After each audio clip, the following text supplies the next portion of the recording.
Hey everybody, welcome back to Record-ology. Glad to have you here. Okay, we're in sort of cramped quarters right now, and I apologize for that. So I will be spending my time exclusively over here on the right side, and probably the right earbud or speaker if you're listening in stereo. Also, the speaker that we'll be listening to music from is over to the right as well. So I wanted to talk to you today about the Magnavox reel-to-reel recorder. This is a unit we picked up a few weeks back, and we've done a couple videos featuring different aspects of it, including how filthy it was, cleaning it up, all of that good stuff. And but I realized we hadn't really done a regular review video on it and really listened to some stuff on it. So that's what we're going to do today. This is 1968, and as far as I can tell, I think this was either made by Sanyo or it was actually made by Magnavox. I'm not 100% sure on that. I'm leaning towards it's actually a Magnavox unit. And I want to talk through this. It's a little different than the Sears one. This is sort of a step up. So it is a 3-speed reel-to-reel unit. So we've got the 7.5 inches per second, which is the fastest. And like we've talked about before with magnetic media, faster is better. So that's the premium sound quality. That's really what you want to do if you can, and you're going to get the best sound with that. In fact, I've thought about doing a show, and we'll do it in the future, where we do a sound test. We use one piece of music from the YouTube music library, and we'll record it at all 3 speeds and just do a sound test. But anyway, also it does the 3 3/4 as well as 1 7/8. 1 7/8 is the lowest quality, because you're having less media pass over those heads. And again, analog media, the more the better. So the slower the speed is less media passing over the heads, lower fidelity, lower quality. But the trade-off is you can fit way more onto what you have. A 3-inch reel can hold a lot more at the slower speed than the faster speed. I mean, it's pretty basic. Also, just so you can have an idea comparative-wise, a 1 7/8 is the same speed as a compact cassette. So one of these guys that you probably grew up with, as did I, was always doing 1 7/8. So you can get pretty good sound out of these. Separate show for a different day, especially if you have a Dolby-S machine and a Dolby-S encoded metal tape. But you can get CD fidelity out of them. So it can tell you right there that it's not pure. When it comes to tape, it's not only about speed. It also has to do with tape formulation. And that's a big key aspect of it. And the advancement in head technology. And we're going to look at the heads on here as well. So there's different aspects, but speed is speed is definitely a key one. Now, 3 3/4 is the same speed. And these guys, 8-track tapes, 3 3/4. And while we're on that topic, this is 1/4-inch tape. By the way, the compact cassette was 1/8-inch tape, so half this size. So you may be saying, well, the 8-track tape has the same quality as a 1/4-inch reel-to-reel tape because it uses 1/4-inch tape. In fact, we could take a look at that. There we go, 1/4-inch tape. 1/4-inch tape. Actually looks bigger on the 8-track because it's closer to the camera. But trust me, it's the same size.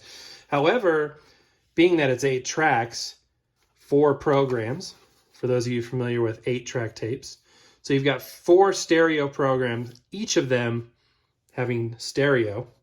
There's your 8 tracks. That means that this real estate is divided up quite significantly.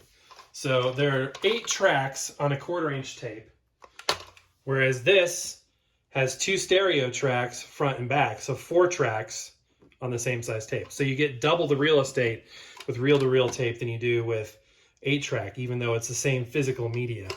In fact, the track real estate that's used on a reel-to-reel or on a 8-track is the same as a compact cassette in terms of real estate. But again, there's much more to it than just real estate and speed. It's also the formulation. Typical rule of thumb: the darker the tape formula, the better. As you can see, this particular tape is a lighter color, but let me grab my box of tape over here. I should have brought this over earlier. My apologies. Try to always be prepared. Take a look at this. This is a reel of Scotch Dynarange tape, and it is a lot darker. It's got a monster leader on it. But this tape is a dark, richer color compared to this. And if you look at tape from like the 50s, it's even redder than that, lighter color. It's obviously all the same basic idea. It's rust powder glued onto a plastic strip. By the way, so yeah, darker is better. This is a premium tape compared to that. Where was I going with that? Oh yeah, they make reel-to-reel tape thicker because it's designed to be handled. They know you're going to be fiddling with it. So, the way the tapes work, from format to format is interesting. Not a lot of people know it. Pulling another 8-track out here. Talking more about other formats than I planned on, so just go with me here. 8-track tapes, because it's an infinite loop, as it comes off of the pinch roller and comes back into the outer of that spool, as the tape moves through that spool, it gets tighter and tighter, which means it has to slip and slide on itself. So there's actually a design to this blend that the back of it is designed to allow it to slip on itself as it advances to the center of that spool. All right, that's a show for another day. So enough of that. Let's talk about this machine. So again, 1968, everything is working on this machine. I've tested out recording. These knobs are a little noisy, so I need some deoxit sprayed down there. It's got the typical big clunky ka-chunk, ka-chunk, ka-chunk control, which you'll notice is prevalent on a lot of, like, I guess you would call them entry-level tape players or consumer-level tape players, which this is. Oh yeah, let me take a step back. You'll notice I've got it on its back now. This is definitely designed to be on its back. I should have just gone with that, because if you remember early on, I put rubber feet on here, which the feet were actually really hard to get off because the adhesive was so good. But this is designed to be on its back. These spindles here are tapered. You can see that a little bit. They're tapered. So even with the rubber stops on there, I had a problem where they kept slipping off and popping. It's just designed to be on its back. So that's the way. This might have come out of a larger console. I don't really know. But yeah, let's talk through the controls here. So you got the typical control there. You've got the power switch, which activates the fan. So the fan is on. Actually, I've got this daisy chained. Okay, now I've got the unit on because I have it plugged into a tuner, if you can believe that, with a daisy chain power supply. So as soon as we power it up, by the way, there's good imagery, to show you what's what. The fan kicks in, and there's still a little bit of that smoke smell. This is a little hack I'm trying down here. I don't know if I can pull it out. There is a plate of baking soda. It's kind of hard to see down there, but I'm using that right underneath the fan. There's not enough force from that fan to, poof that out, but I'm using that to try and filter and neutralize the odor of the smoker that this thing, just brutal. Okay, so microphone inputs right there. And this is what's really, really neat. I'm going to zoom in so you can see this control. And this is a digital zoom, so my apologies if we pixelate a little bit here. But I wanted to show you, this is what makes this unit unique. As you can see, it's a 4-track solid state tape recorder. That means it doesn't have any valves or tubes. It is transistor amplified. But the 4-track aspect allows you to do a couple of cool things. You can take 1-channel tape and spread it onto both channels, or you can take 2-channel tape and down mix it to 1 channel. Or if you have it off, you're just going to be in stereo mode. And the same thing goes for channel 2 as well. So there's a couple of different configurations that really give you some neat capabilities. While we're zoomed in here, I'm going to go ahead and show you this. Just pulls straight off there. Much more clean than when I got it. So right here, you're going to have the erase head. That is, only going to be activated when you're recording, obviously. This is the record and play head. And right here, you've got the capstan. It's obviously a capstan drive. So behind this is a giant, well, not giant, relatively giant, like a 6-inch flywheel, which is weighted. So when you put this into stop, actually I can do it right now. So I play it and then I press stop. Look how it keeps spinning because the inertia of that flywheel is in place. So it takes a while for that to slow down. And then we can also take the bottom. I love how this one comes off as well. You can see the rest of the picture here. So the pinch roller is a passive rubber roller. This is not, connected to any drive mechanism. This is just to apply pressure to the capstan because the capstan is what drives the tape. That's the same principle on most tape machines. Compact cassette, 8-track, and some reel-to-reels. Now, our little 3-inch reel-to-reel is a rim drive. Not all of them are, but mine is a rim drive. So that actually powers the outside of the reel rather than, capstan drive. And that's, again, another show for another day. When I am in the stop position, these pressure pads are ratcheted down out of the way. And that's really all there is to it. There's a couple of guides, and we'll put it into play here. It clips in right there and applies pressure to those heads. And we pull the tape back there. You can see it is a stereo head. Also, when you're rewinding, the pressure is taken off. The capstan is not engaged. That rewinding action, I'm going to zoom out a little bit here. The rewinding action is purely done at the reel level. The capstan is no longer engaged for that to happen. And let's go ahead and rotate over here. We do have VU meters, which is nice. Good analog gauges.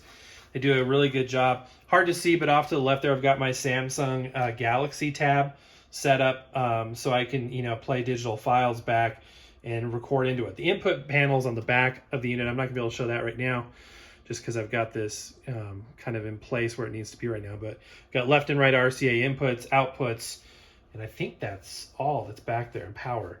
But that's really all there is to it. It's a simple device. Oh yeah, when you want to record, let me zoom out so you can actually see what I'm talking about. When you want to record, there's like this little window here to keep you from accidentally selecting record. And you push down this while putting this into the play mode, and then you're recording. That's really how that works. So I am going to play you a couple of things. I guess we'll keep the little covers open to make it more interesting. I am not great at threading tape, even when there's not a giant camera rig in the way. Always make sure that you have this in the stop position before you thread the tape. Otherwise, this pin will come down. Or not. Now it's not going to do it. But if this pin comes down in the tape and you're in play mode and you try to thread that tape, you can confuse the machine. I've done this before. Okay, so pull out some tape. Everybody's going to be able to do this like 30 times faster than me. And it's really hard to reach around all this stuff too. So if I seem extra bad at it, that's why. Put these down out of the way. So there's a couple of different ways to thread the tape. You can try to do it the right way, which would be to simply, I can just see people have been doing this for like 20, 30 years, like eating popcorn and smiling as they watch me fail. There's this little cutout here so you can actually get the leader into there if you want, but you don't have to do that. Just get it threaded a couple times around and that'll be enough. It'll be enough adhesion to allow the system to work. You'll notice there's no stoppers on this. Gravity keeps the reels in the down position. All right, so let's go ahead and give it a little bit of a sound test. It's copyrighted music. And yes, I did get copyrighted on that yesterday. If you can believe that. I got copyrighted on the train record, and it thinks it heard a song in there. So I did debate it, or I did dispute it. And the money is being held in escrow, but I'm pretty confident we'll win that battle.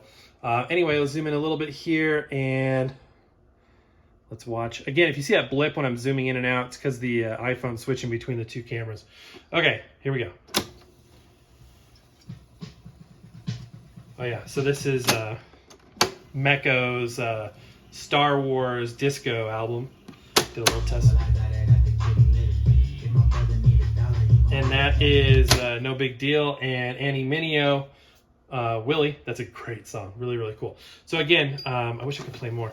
Rewind that, and I'm going to play another tape for you here that we shouldn't have any major issue threading up for you real quick. Again, these just pull off when you're done. Got this awesome tape here. This is a sampler, so this is actually a pre-recorded reel-to-reel tape. London Records Phase 4 stereo. These are really, really good. The sampler number 2. All kinds of cool stuff. I'm going to try and get this on there real quick. I know we don't have a whole lot of time. We've already 14 minutes in. I appreciate you being there, by the way. If you haven't done so already, check out our Vlogmas videos we did earlier talking about a giveaway. We're giving away a record player. So if you want to win a record player, we're doing it again. So check out those videos, learn how you can win. So Ampex, and it's got, this is typical for pre-recorded reel-to-reel tapes. They have a label on part of it there, and it tells you 7.5 inches per second. So we're going to flip that 7.5, put our tape on the supply reel. Somebody told me the word. I just couldn't, I don't know why. I kept wanting to call it the feeder reel. I don't know what I was thinking. Now we just need a take-up reel. So I'm going to grab one here.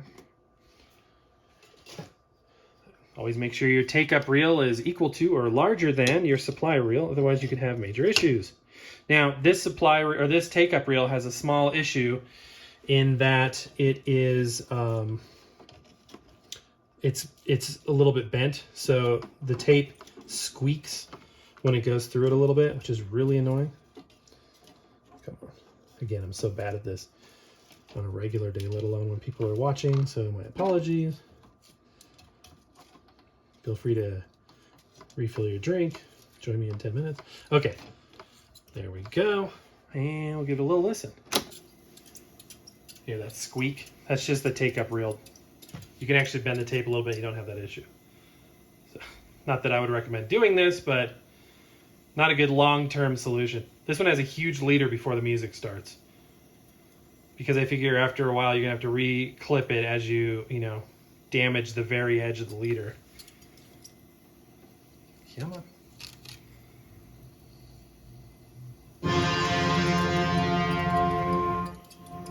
Louder than I thought it was gonna be. So we've got like some classical music on here, and we're gonna fast forward. Oops. Okay, there we go. It's like, why aren't we fast forwarding? Now you'll notice a phenomenon here. The shutter speed of the camera, which not sure what the shutter speed is set up. The frame rate of the camera right now, 30 frames a second, might be interfering with what this looks like. But the reel on the right is going a lot faster than the reel on the left. And obviously, as this reel loads up, that'll change. But it's amazing technology if you think about it. One motor is doing all this. And as we saw when we looked under the hood, we had idler wheels, we had a couple of belts, but one motor is powering all of this, including the capstan itself. See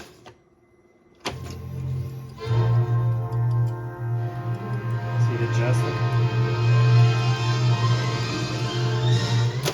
Anyway, so I'm gonna rewind it. Let me just say this, guys. This thing is really cool. I can't wait for the smell to go away from the previous owner. That being said, it's a beautiful unit. The lights work, the VU meters work, the tape counter even works, and I'm very thankful to have it. I got this for free. It was an incredible blessing. Ironically, the Sears unit, which was going to be the main unit, just had such a rough trip in transit that it's sort of, the secondary unit right now. I've got a couple of issues with it.